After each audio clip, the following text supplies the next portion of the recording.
안녕하세요. 이제 곧 60대 중반을 바라보고 있는 한 애청자입니다. 매일 기적 같은 사연을 들으며 나에게도 저런 일이 일어났으면 좋겠다 라는 생각을 하곤 했는데 저에게도 기적 같은 일이 일어났네요. 어떤 일이었는지 제 이야기를 한번 해보도록 하겠습니다. 저는 가난한 집에 장녀로 태어났어요. 모든 집이 그런 건 아니라고 믿고 싶지만 제 나이 또래의 가난한 집 장녀들은 많은 것을 포기해야만 했습니다. 먹을 거, 입을 거, 하다못해 자는 것까지 말이죠. 제 부모님은 돈은 없었지만 금슬이 좋으셨고 제 밑으로 동생을 넷이나 연달아 낳으셨습니다. 덕분에 저는 돌봄이 필요한 어린 나이 때부터 동생들을 챙기기 바빴어요. 젖먹이 동생을 씻기고 먹이고 재우고 일하는 부모님을 도울 수 있는 방법은 집안 살림을 제가 도맡아 하는 것이었죠. 학교에 다니기는 했지만 학교에서의 시간을 제외한 모든 시간은 모두 집안 살림과 동생들을 돌보는 일에 쓰여야 했기 때문에 저는 공부를 잘하는 학생도 아니었습니다. 어린 동생이 잠에 들지 못하는 날이면 새벽을 꼬박 세우는 일도 있었기 때문에 수업 시간에 존다며 선생님께 회초리를 맞기도 했죠. 그렇다 보니 당연히 학업에는 관심이 떨어졌고 저는 중학교만 간신히 졸업한 채 공장에 취직하게 되었습니다. 공장은 저희 집과 멀리 떨어져 있는 곳이었기 때문에 저는 이른 나이에 자취를 시작했습니다. 그래봤자 공장 내에 있는 기숙사였지만요. 매달 꼬박꼬박 나오는 월급은 부모님께로 들어가고 있었어요. 부모님은 월급이 나온 다음 날 제게 최소한의 용돈만 보내주셨죠. 저는 당연히 그 돈이 잘 모아지고 있으리라 생각했습니다. 부모님도 그렇게 말씀하셨거든요. 너가 아직 어리니 우리가 잘 모아뒀다 너 시집갈 때 주겠다 라고 말이죠. 부모님의 말을 의심하기에 제 나이는 너무 어렸고 세상 물정도 몰랐습니다. 그런데 나중에 알고 보니 제가 벌어다 드린 월급은 이미 전부 사라진 지 오래였어요. 이 사실을 알게 된 건 제가 공장에서 일을 한 지 2년이 지났을 때 공장 기계에 의해 손가락을 심하게 다친 이후였습니다. 제가 일하던 공장은 기계를 가동하는 시간이 정해져 있었어요. 그런데 공장 문을 닫으려고 보니 한 기계가 굉음을 내고 움직이고 있더군요. 분명히 기계가 움직여서는 안 되는 시간인데 말이죠. 저는 그 기계를 끄기 위해 가까이 다가갔고 전원을 끄는 순간 스파크가 튀며 날카로운 무언가가 제 손가락을 스쳤습니다. 속살이 훤히 보이는 손가락을 본 저는 아픔을 느끼기도 전에 기절했고 뒤이어 달려온 동료들에 의해 실려갔어요. 요즘이야 산재 처리를 해준다지만 그때까지만 해도 이런 일이 생기면 모든 책임은 직원의 몫이었습니다. 회사의 요직에 있던 사람은 그러니까 상급자를 불러서 처리했었어야지 라는 말을 하며 치료비를 지원해줄 수 없다는 말을 덧붙였어요. 저는 그때가 되어서야 제가 계약서조차 쓰지 않았다는 사실을 알았습니다. 정말 세상 물정 모르는 어린 아가씨였죠. 다행히 손가락은 봉합수술로 제자리를 찾았지만 저는 여전히 오른손 새끼손가락을 잘 움직이지 못합니다. 실제로 보신다면 약간 기괴하게 느끼실 수도 있을 거예요. 아무튼 회사에서 돈을 줄 수 없다고 하니 저는 부모님께 연락을 드렸습니다. 그런데 연락을 받으신 부모님의 반응이 너무 이상했어요. 얼마가 필요한데? 수술을 한 거라 입원비까지 나와서 조금 돼요. 하지만 그동안 모아둔 돈으로는 감당할 정도예요. 이틀 뒤에 퇴원이니까 그 전에 보내주셔야 해요. 부모님은 계속해서 말을 얼버무리셨습니다. 얼른 준비해서 가져다 줄게 라든지 많이 다쳤니? 엄마 아빠가 지금이라도 보러 갈게 라는 말은 바라지도 않았습니다. 뭔가 이상한 낌새를 느낀 저는 그날 저녁 부모님이 일을 나가신 시간 집으로 다시 전화를 걸었어요. 당연히 둘째가 받더군요. 이런저런 소식을 전해들은 둘째는 한숨을 푹 쉬며 사실을 말했습니다. 누나, 어머니 아버지가 최근에 가게 하나를 열었는데. 뭐? 가게를 여셨다고? 그런데 그게 좀. 똑바로 말해. 무슨 일인 건데? 동생이 알려준 내용은 이런 것이었어요. 제가 처음 월급을 가져다 드렸던 날 아버지는 돈이 있으니 한 달만 일을 쉬겠다. 그동안 열심히 일해왔으니 이 정도는 쉬어도 되는 게 아니냐 라고 말하면서 휴가를 선언하셨다고 합니다. 이에 어머니는 지지 않고 나도 같이 일했으니 같이 쉬겠다 라고 말하며 제 월급을 흥청망청 쓰셨다고 해요. 결국 제가 드린 월급을 포함해 그동안 부모님이 모아둔 돈까지 사용하신 거죠. 엎친 데 덮친 격으로 술을 마시다 시비가 붙은 아버지가 상대편 사람을 심하게 폭행해 거액의 합의금을 내셔야 했다고 하죠. 동생 말로는 하필 그 상대편이 있는 집 자식이었다고 해요. 경찰들도 아버지 편을 들어주지 못했던 것이죠. 그럼 내가 지금까지 보낸 월급은 다 아버지 합의금으로 들어간 거야? 동생은 화들짝 놀라며 아니라고 말했어요. 다는 아니고 한 반년 전부터는 가게를 내셔서 거기서 일하고 있으셔. 조금 쉬거나더니 시간 맞춰서 일하러 나가는 게 힘들다고. 내가 알아서 문 열고 닫는 가게 하는 게 낫겠다고 하시더라고. 기가 찼어요. 장사가 쉬운 것도 아닌데 그렇게 고정적으로 들어오는 제 월급이 있다고 쉽게 일자리를 때려치우고 장사를 시작하다니. 왜 그동안 나한테 말 안 한 거야? 저는 질문을 하고 나자마자 질문이 잘못됐다는 걸 깨달았습니다. 부모님이나 동생이나 저희 가족 모두 이런 일들은 제가 감당해야 하는 일이라고 생각하고 있었거든요. 작년이니까요. 큰 딸로서 이 정도의 희생은 당연히 감수해야 한다고 생각하고 계셨으니까요. 이 사실을 알게 된 후 저는 회사 동료들에게 돈을 조금씩 모아 병원비를 냈습니다. 그리고 절대 집으로 월급을 보내지 않았어요. 부모님께 드리는 약간의 용돈이 전부였죠. 동생들에게 필요한 것들은 전부 물건으로 사서 전해줬습니다. 미련하게 보일 수도 있겠지만 가족 간의 연을 끊는 게 그때는 정말이지 어려웠거든요. 그렇게 열심히 일하며 병원비를 갚고 새로운 직장에 가서 일도 하고 다양한 사람을 만나다 보니 제 나이도 어느덧 28살이 되었고 진지하게 만나고 있던 사람과 결혼하게 되었습니다. 남편은 자상한 사람이었어요. 홀어머니 밑에서 자랐고 어머니를 병으로 잃은 지 얼마 되지 않았다고 했죠.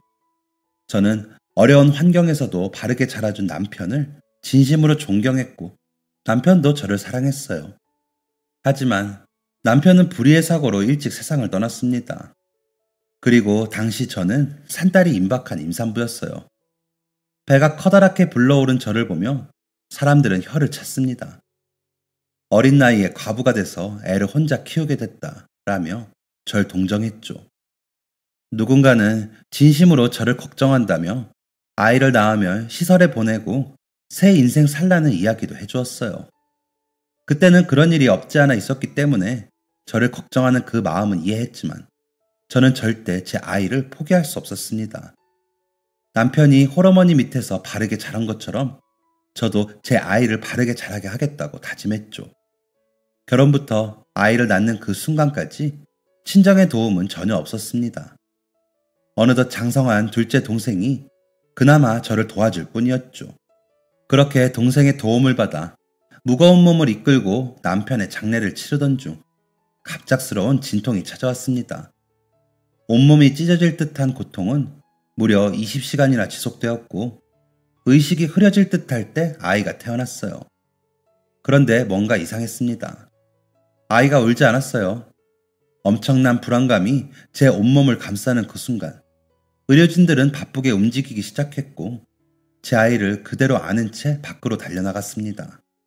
모든 처지가 끝나고 불안한 마음을 안고 누워있는 제게 찾아온 의사는 제 아이에게 청각 능력이 없다는 소견을 밝혔습니다.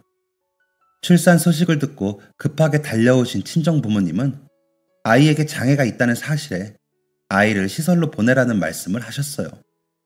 귀도 들리지 않으니 말도 못할 거고 어떻게 그런 애를 너 혼자, 그것도 여자 혼자 키운다는 거야? 절대 못할 일이다. 이 말을 들은 저는 처음으로 부모님에게 화를 냈습니다. 그런 말씀 하시려면 저나 아이 얼굴 볼 생각도 하지 마시라며 으름장을 놓았죠. 하지만 부모님은 몸을 회복 중인 저 몰래 아이를 밖으로 빼돌리려고 시도하셨고 저는 그 사실을 알자마자 부모님과의 인연을 끊어버렸습니다. 그리고 홀로 아이를 키우기 시작했어요. 아무래도 다른 사람과는 차이가 있는 아이를 키우다 보니 아이와 더 오랜 시간을 보낼 수 있는 장사를 하는 게 낫겠더군요. 저는 몸을 제대로 회복하지도 못한 채 시장에 생선가게를 냈습니다. 젖먹이 아이를 업고 안고 다니며 물건을 떼고 생선 대가리를 잘라 포장하고 손질된 생선에 소금을 치고 진상 손님과 싸움도 하고 술 먹고 행패 부리는 손님을 내쫓고 떼인 외상값을 받으러 갔다가 뺨을 맞기도 하고 별의 별일을 다 겪는 동안 제 딸 윤미는 너무나 밝고 명랑한 모습으로 자라주었습니다. 그날도 어김없이 6살짜리 아이를 데리고 시장으로 일을 하러 나간 날이었어요. 저는 가게 안쪽에 있는 작은 방 안에 그림 그릴 수 있는 도구를 두고 윤미를 그곳에 데려다 두었습니다. 손님이 없을 때면 방에 들어가서 윤미와 함께 놀아주기도 하면서 말이죠. 그런데 그날따라 손님이 파도처럼 밀려왔습니다.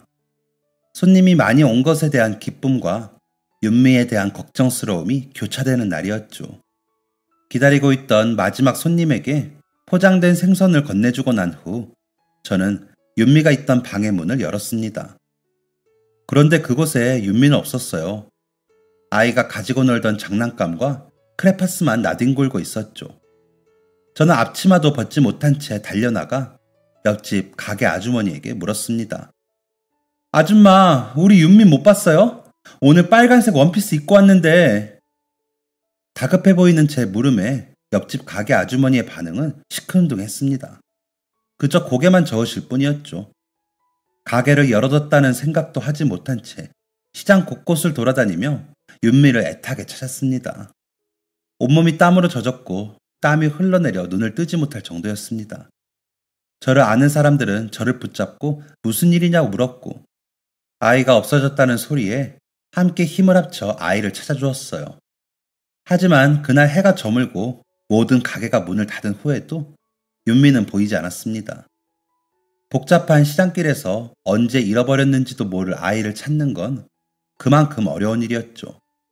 경찰은 아이가 다시 집으로 찾아올 수 있으니 일단 기다려보라는 말을 남겼습니다. 저는 기다릴 수가 없었어요. 저희 아이가 귀도 안 들리고 말도 못해요. 6살이긴 하지만 또래처럼 말도 못한다고요. 누가 데려갔는지도 모르는데 어떻게 가만히 앉아만 있으라는 말을 하세요. 저의 간절한 말에도 경찰은 어쩔 수 없다는 입장이었습니다. 윤미는 돌아오지 않았어요. 윤미의 사진을 사람들에게 나누어주고 아이의 특징을 목 놓아 외쳐도 들어주는 사람 한 명 없었죠. 동네에 아동보호시설조차 없었기 때문에 윤미의 흔적을 찾기란 사막에서 바늘 찾기와 같았습니다. 하루하루가 지옥 같았어요. 죽고 싶었지만 죽을 수도 없었습니다. 자식 잃은 어미가 어떻게 그렇게 쉽게 죽을 수 있겠나요? 그리고 스스로 생을 마감하려고 다짐해도 어딘가에서 엄마를 찾고 있을 윤미가 눈에 아른거려 그렇게 할 수도 없었습니다. 결국 발로 뛰며 아이를 찾는데 한계를 느낀 저는 윤미를 찾을 다른 방법을 모색하기 시작했어요. 바로 택시 운전사가 되기로 한 것이죠. 당시 저는 면허가 없었기 때문에 운전면허를 따는 게 우선이었습니다. 다행히 운전에는 소질이 있었는지 면허는 금방 취득할 수 있었습니다. 그런데 한 가지 문제가 생겼어요. 바로 여자 택시 운전기사에 대한 사회적 인식이었습니다. 여자가 운전하는 차를 타면 재수가 없다는 인식이 강했던 과거 분위기를 아실 거라고 생각해요. 지금도 그런 분위기가 존재하는데 과거에는 어땠을지 상상해 가시나요? 제가 처음 택시 운전기사가 됐을 때 다른 남자 택시 기사들 사이에서는 첫 손님으로 여자를 태우면 하루 운세가 엉망이니 절대 첫 손님으로는 여자는 태우면 안 된다라는 생각이 공공연하게 퍼져 있었어요. 그런 상황에서 여자가 직접 택시 운전을 한다니 대부분의 사람들은 제가 택시 운전을 하는 것에 대해 노골적인 불만을 드러내기도 했습니다. 제 차에 침을 뱉기도 하고 제 택시를 따라오며 일부러 위협 운전을 하기도 했죠. 잃어버린 아이를 찾기 위해 택시를 하는 거라고 설명해도 노골적인 적대감은 줄어들지 않았습니다. 애 엄마가 애를 잃어버렸으면 부끄러운 줄 알아야지. 어딜 당당하게 밖으로 나돌아다녀? 라는 말을 하거나 애 아빠 없이 여자 혼자 애를 기르니까 이런 사달이 나지. 얼마나 여자가 문란했으면 이라며 저를 폄하하기도 했어요. 저를 아니꼬아하는 사람들은 동정업계 종사자들만이 아니었습니다. 한 번은 술 취한 손님을 태웠던 적이 있었어요. 제 얼굴은 보지도 않은 채 목적지를 말한 손님은 출발한 지 5분 정도가 지났을 때 뭐야, 여자였어? 라고 큰 소리를 내며 제 머리채를 휘어잡았습니다. 갑작스러운 공격에 당황한 저는 급하게 갓길에 차를 세우고 손님을 진정시키려고 노력했어요. 하지만 손님은 한 손으로는 제 머리채를 휘어잡고 한 손으로는 제 뺨을 쳤습니다. 손님은 그러고도 분이 풀리지 않았는지 제가 정신을 못 차리는 사이 운전석으로 다가와 저를 끌어내렸고 이후 제가 정신을 잃을 때까지 폭행했습니다. 저는 병원에서 눈을 떴고 병실로 찾아온 경찰들은 폭행한 손님이 이렇게 말했다고 했어요. 여자가 운전하는 거였으면 안 탔을 텐데 나를 속이고 운전을 했다. 그게 괘씸해서 때린 거니 나에겐 잘못이 없다. 물론 그 손님은 법적인 처벌을 받긴 했지만 당시 저를 위로해준 사람은 아무도 없었습니다. 내심 그 손님이 그럴만했다고 생각하는 시선도 존재했죠. 사실 이런 식으로 손님에게 묻지마 폭행을 당한 적은 여러 번 있었습니다. 지금 말씀드린 사건은 가장 심각했던 사건이었어요. 그리고 손님에게 당한 험한 일은 이게 다가 아닙니다. 그 손님은 제가 여자라는 걸 알고도 재수 없다라든지 여자가 무슨 운전이냐라는 이야기를 하지 않았어요. 덕분에 저도 운수 좋은 날이라고 생각하며 운전하고 있었죠. 그 손님은 차 안에 적힌 아이를 찾는다는 문구를 보고 제게 물었습니다. 애 찾느라 힘들겠네. 남편은 그럼 어디 있고? 저는 친절한 손님의 음성에 남편은 없고 홀로 아이를 찾아다니느라 택시 운전한다는 사실을 알렸죠. 이 말이 끝나자마자 친절했던 손님은 갑자기 차를 세우라고 요구했습니다. 내가 뭐 잘못했나 라는 생각을 하고 있을 때 손님은 차에서 곧장 내려 앞자리로 향해 왔어요. 애 엄마가 혼자 딸내미 찾아다닌다니까 마음이 좀 그렇네. 좀 자세히 이야기해보고 싶어서 라고 말하면서 말이죠. 그 손님은 아이에 대한 내용을 꼬치꼬치 물었어요. 어디서 잃어버렸고 어떻게 생겼고 특이사항 같은 건 없는지 말이죠. 그렇게까지 자세하게 아이에 대한 질문을 하는 손님은 처음이었기 때문에 저는 기쁜 마음으로 아이에 대한 설명을 남겼습니다. 그런데 그때 손님은 제 다리를 쓰다듬으며 말했어요. 오래전에 애를 잃어버렸네. 그럼 남편도 오래전에 잃었을 거고 여자로서 외롭겠는데? 이 말이 무엇을 의미하는지 몰랐을 리가 없습니다. 하지만 저는 손님의 노골적인 표현에도 가만히 입을 다물고 운전할 수밖에 없었어요. 저는 제가 반항했을 때 돌아올 반응을 너무나 잘 알았거든요. 저는 손님이 말한 목적지가 아닌 가장 가까운 경찰서로 차를 옮겼습니다. 그리고 곧장 경찰에게 이 모든 사실을 알렸죠.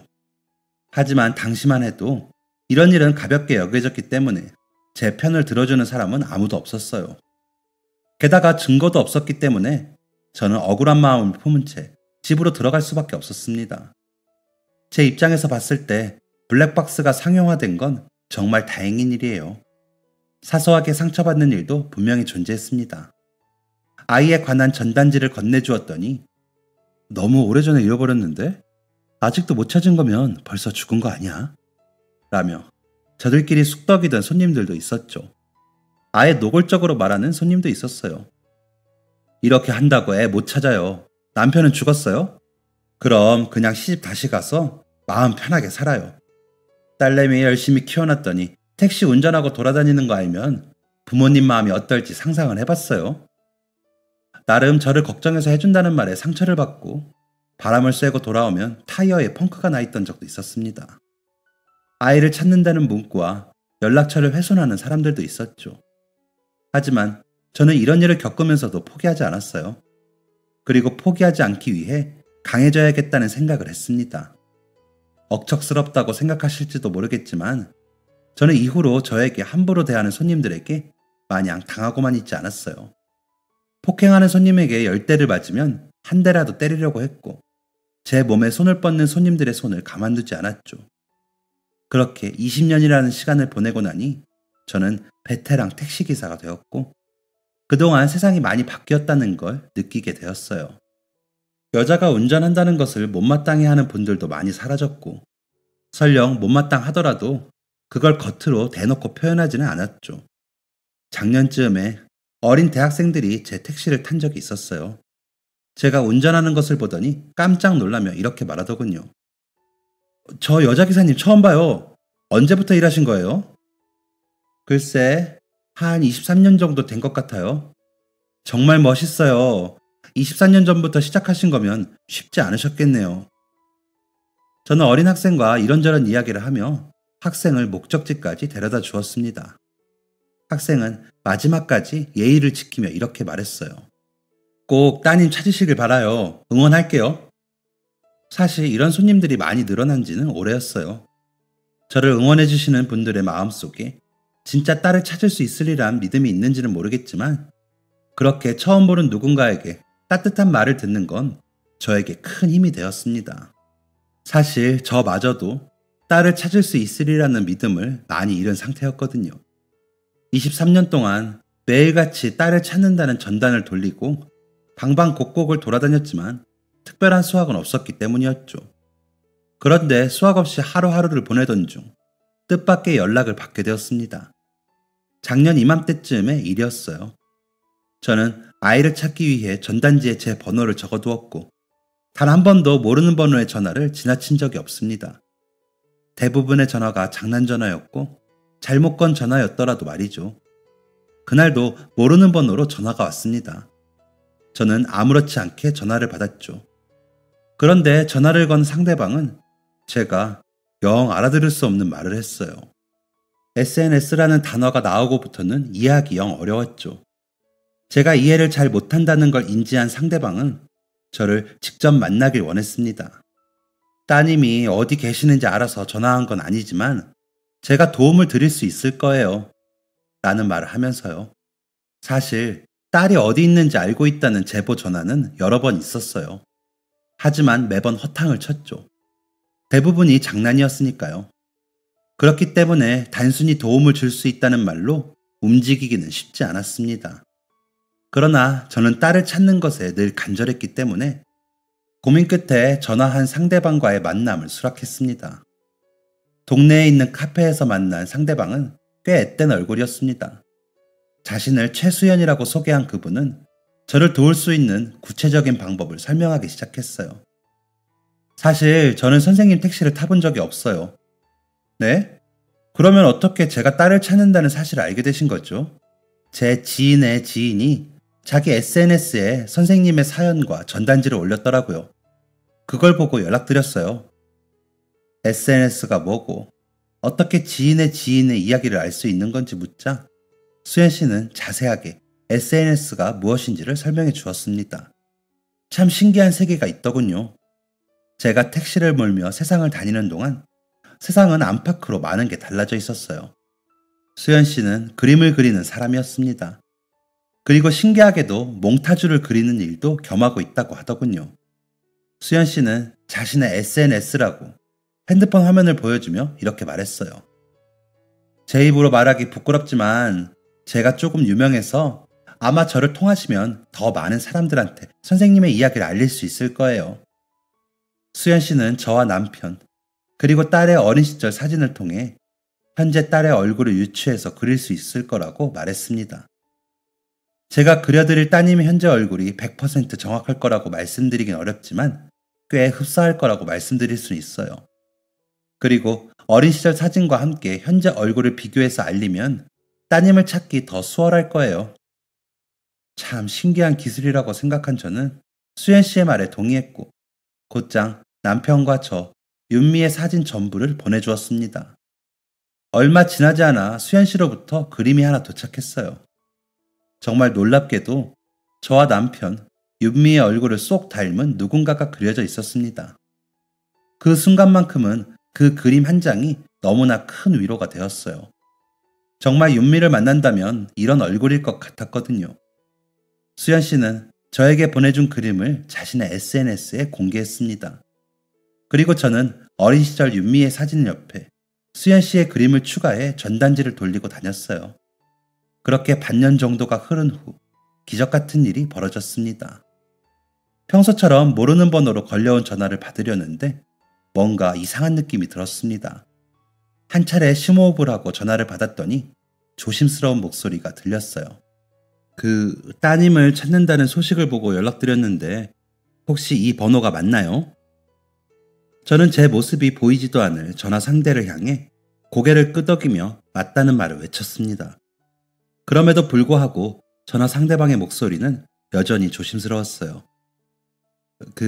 제가 이번에 만난 거래처 직원분이 계신데 그분의 얼굴이 전단에 그려진 얼굴이랑 너무 똑같아서요. 그런데 전단에 적인 특이사항이랑은 다르게 그분은 귀도 잘 들리시고 말도 잘하셨거든요. 사진이랑 너무 똑같이 생겨서 연락드린 거기는 한데 저도 사실 이 전화를 받았을 때 의심하는 생각이 먼저 들긴 했습니다. 제 딸은 정말 귀도 안 들리고 말도 못하는 아이였거든요. 그런 아이가 멀쩡하게 회사 생활을 하고 있다니 미안하지만 수연 씨의 그림이 잘못됐다는 생각까지 했습니다. 결국 저는 감사하지만 제 딸은 아닌 것 같네요. 연락 주셔서 감사합니다. 라는 말을 끝으로 전화를 마치려고 했어요.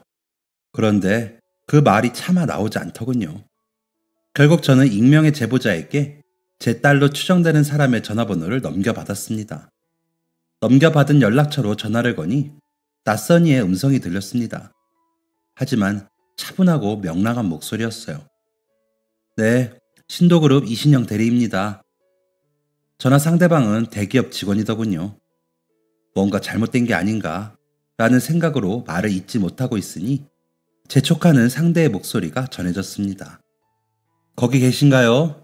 무슨 일로 연락 주셨는지 말씀해 주시면 안내해 드리겠습니다. 저는 조용한 목소리로 이렇게 말할 수밖에 없었어요. 제가 20년 전에 시장에서 딸을 잃어버렸는데 그 아이를 찾고 있거든요. 모르는 사람이 듣는다면 장난 전화이거나 잘못 건 전화라고 생각했겠죠. 이 상태로 전화가 끊어져도 할 말이 없겠다 생각하고 있는데 잠시의 정적 후 상대의 가라앉은 목소리가 들렸습니다.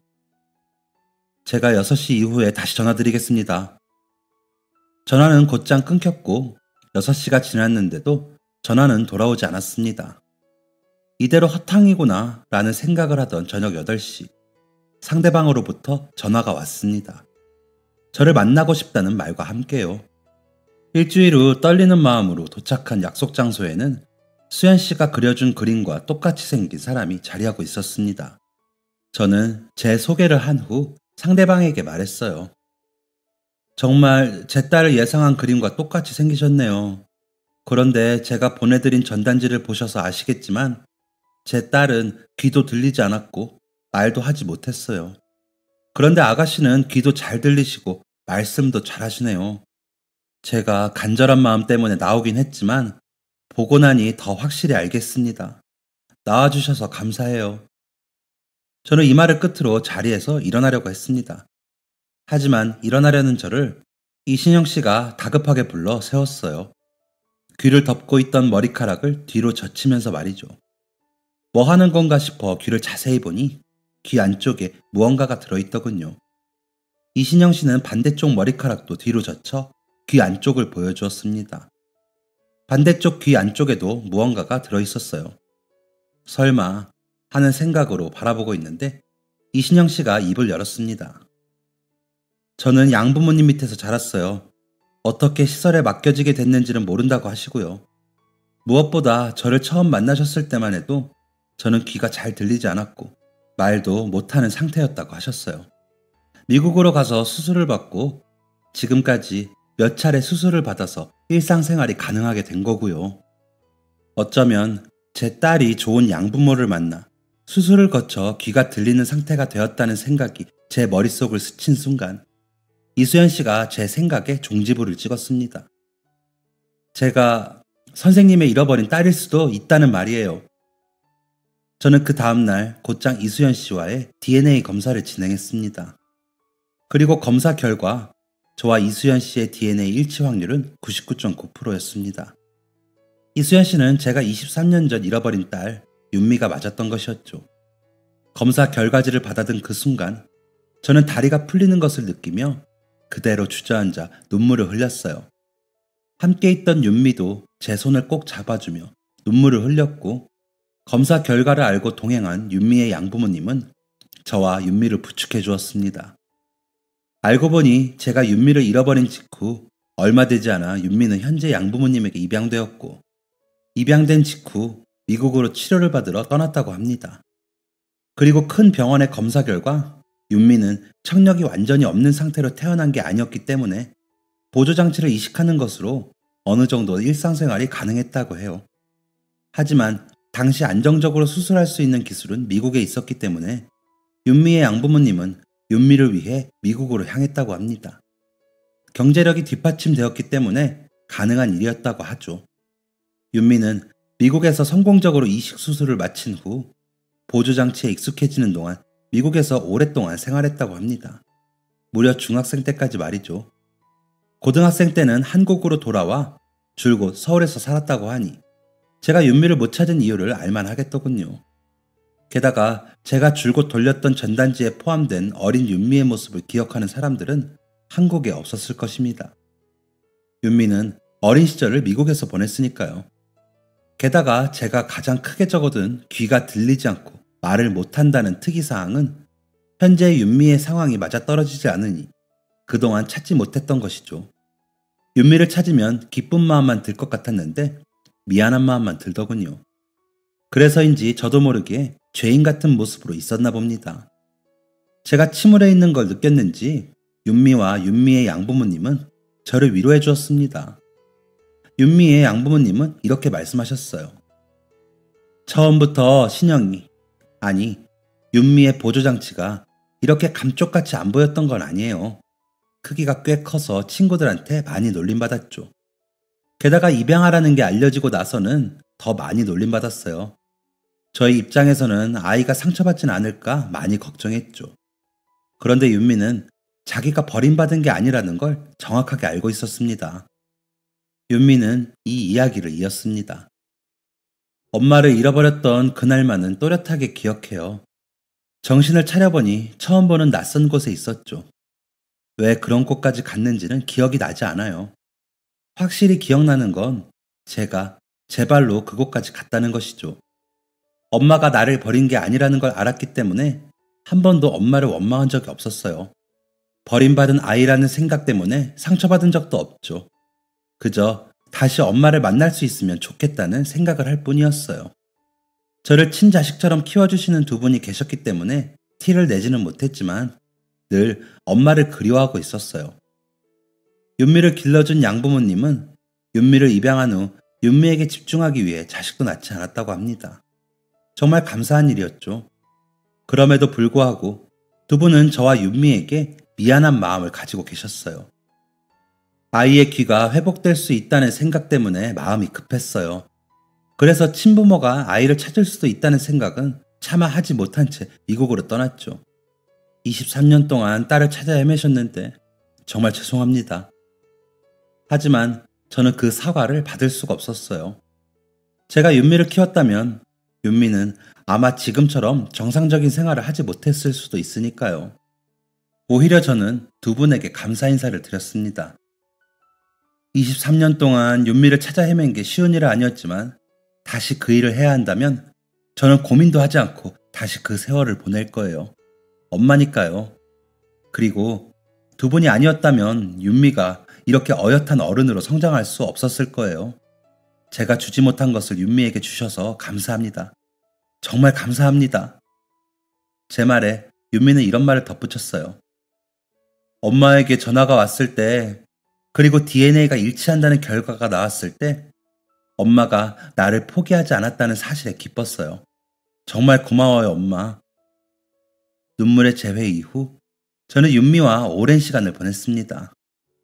서울에서 살지 않는 저를 위해 윤미의 양부모님은 작은 오피스텔을 구해주었고 저는 그곳에서 윤미와 생활하며 그동안 못했던 엄마 노릇을 했어요.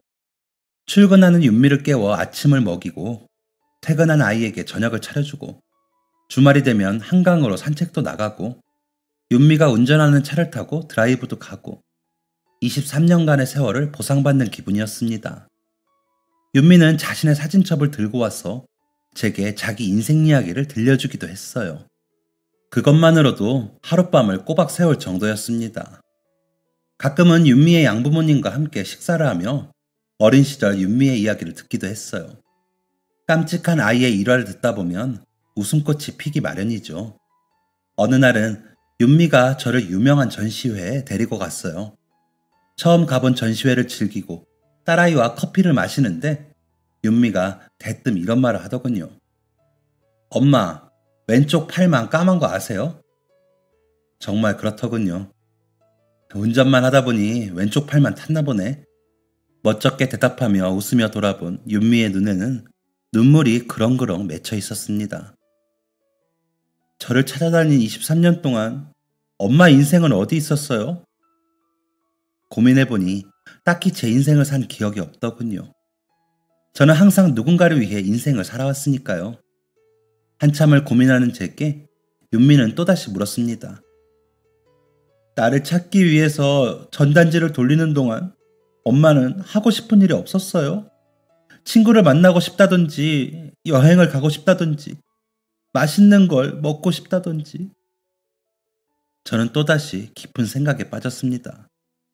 무언가를 하고 싶다, 갖고 싶다는 생각을 언제 해봤는지 기억이 참 아득하더군요.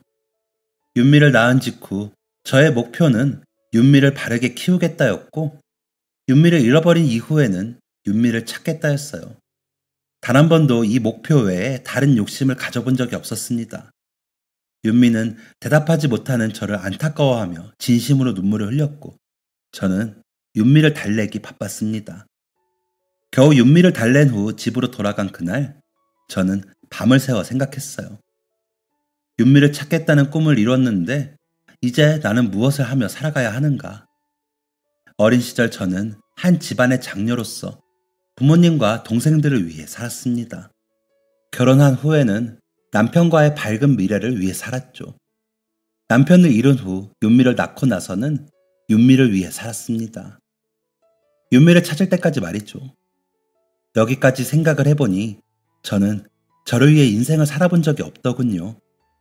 오랜 고민 끝에 저는 남은 인생을 나에게 쏟기로 결정했습니다. 저의 결정에 윤미는 매우 기뻐했어요. 저는 윤미의 도움을 받아 내가 무엇을 잘할 수 있는지, 무엇을 하고 싶은지를 찾아가기 시작했습니다. 지금 저는 운전을 했던 경력을 살려 중장비 운전면허를 땄습니다. 현장에 나가보니 중장비를 운전하는 여자들이 많더라고요. 세상이 많이 변했다는 것을 실감한 순간이었습니다. 원체 사람들을 만나고 활동적인 공간에 속해 있는 것을 좋아하는지라 현재 중장비 운전기사로 일하는 지금이 참 즐겁습니다. 현장 특성상 거친 사람들을 만나기도 해요. 대놓고 제 앞에서 제 욕을 하거나 현장에서 벌어지는 모든 문제를 제 탓으로 돌리는 경우도 허다하죠. 그런데 23년 전부터 여자 택시 운전기사로 일하며 별의별 사람들을 만난 저에게 그런 행동은 별 의미가 없이 느껴집니다. 그보다 더 심한 사람들도 겪어봤으니까요. 그냥 개가 짖나 보다 라고 생각하고 넘겨버리면 그만이죠. 너희는 짖어라, 나는 내 갈 길을 간다 라는 생각으로 살고 있는 저는 고등학교를 나오지 못했기 때문에 고등학교 검정고시를 치를 준비 중입니다. 다 늙은 마당에 무슨 의미가 있나 싶기도 하지만 그래도 고등학교 졸업장은 있어야 하겠다는 생각이 들어서 밤잠을 줄여가며 공부 중이에요. 이 나이에 공부하려고 하니 쉽지 않네요. 아, 윤미를 찾았다는 소식을 들은 수연 씨는 이 모든 이야기를 자신의 SNS에 올렸습니다. 이후 많은 사람들이 축하의 메시지를 남겨주었다고 해요. 수연 씨가 정리해서 보내준 수많은 덕담을 들여다보니 한 가지 든 생각이 있습니다. 윤미를 찾기까지 정말 많은 사람들의 관심과 도움이 있었다는 것이었어요. 물론 그동안 들어온 제보들은 별 소득도 없고 허탕인 경우가 많았습니다. 하지만 그 제보들은 누군가의 간절함을 그냥 지나치지 않고 주의 깊게 살피는 마음이었어요. 딸을 잃은 어미의 마음을 공감하고 안타깝게 여긴 따뜻한 마음들이었죠. 이런 마음들이 하나둘 쌓여 지금의 결과를 만들어낸 게 아닌가 싶습니다. 실질적으로 도움을 준 수연 씨 외에 많은 사람들의 정성과 관심이 있었다는 말을 남기며 사연을 마무리하려고 합니다. 지금도 길거리를 돌아다니다 보면 실종 아동을 찾는 현수막이 걸려 있는 것을 볼 수 있어요. 딸을 기적적으로 찾은 제 사연이 여전히 가족을 찾고 계신 분들에게 희망과 위로가 되길 바랍니다. 또 많은 분들이 가족을 잃은 이들의 간절한 마음에 관심을 가져주셨으면 좋겠어요. 저에게 찾아온 행운이 다른 분들에게도 흘러가길 바라며 인사드리도록 하겠습니다. 모두 행복한 하루 보내세요. 긴 사연 읽어주셔서 감사합니다. 지금까지 사연 들어주셔서 감사합니다. 사연이 재밌으셨다면 구독과 좋아요를 눌러주세요. 감사합니다. 안녕히 계세요.